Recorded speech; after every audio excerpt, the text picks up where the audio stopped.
اگر انسان وصیت ضرور مانتا ہے، نصیحت مانے یا نہ مانے، وصیت، میں نے بھی اپنے باپ کی شاید ساری نصیحتیں نہیں مانی لیکن وصیت ضرور مانی ہے۔ ان حضرات سے بھی پوچھ لو، نصیحتیں شاید نہ بھی مان سکیں لیکن جو باپ وصیت کر کے گیا ہے وہ ہر باضمیر انسان ضرور مانتا ہے۔ اب میں اسے کیوں نہ سلام کروں اور اس کے دوست احباب کو جو ذوق ہیں کیوں نہ سلام کروں۔ انہوں نے اپنے بزرگوں کے آراز پر نبی پاک کی اہل بیت کے ذکر پاک کا نور پھیلا کے صرف اپنے باپ کی وصیت پہ عمل نہیں کیا، انہوں نے تو زہرا حسین کے باپ کی وصیت پہ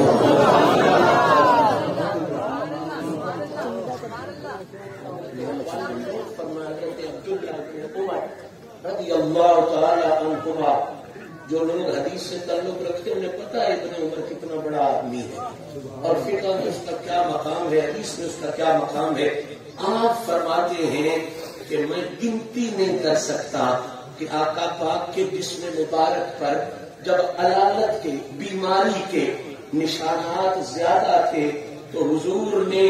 اس آخری بیماری میں پتہ نہیں کتنی مرتبہ ایک ہی وصیت فرمائی۔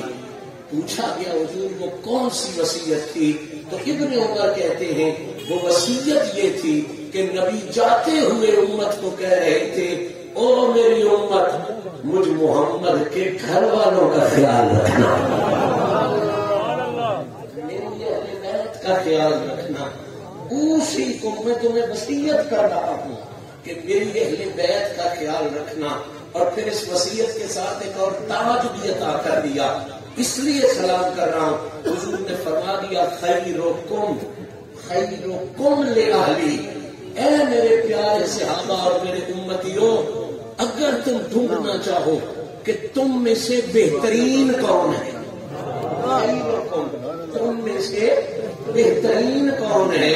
تو نبی پاک کا فرمان کہانی نہیں سنا رہا، بٹے ٹبے کی آواز نہیں سنا رہا، سننے والے سنے، سمجھنے والے اس سے پیغام وصول کرے۔ حضور نے فرمایا اگر تم پوچھنا چاہو،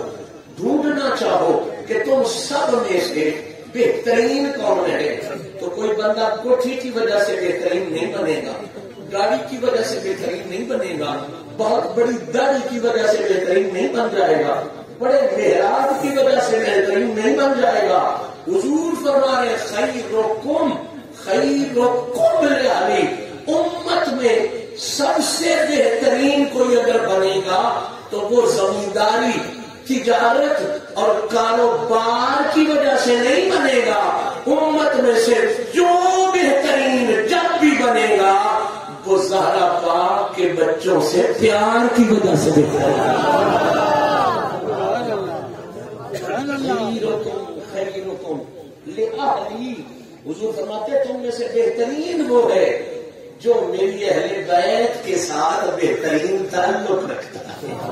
جس کا تعلق میرے اہل بیت کے ساتھ بہترین ہوگا اسے نبی تاج عطا فرما رہے ہیں کہ اب تو عام نہیں رہا، اب تجھے اللہ نے مخلوق میں امت میں سے بہترین ہونے کا سرٹیفکیٹ عطا فرما دیا۔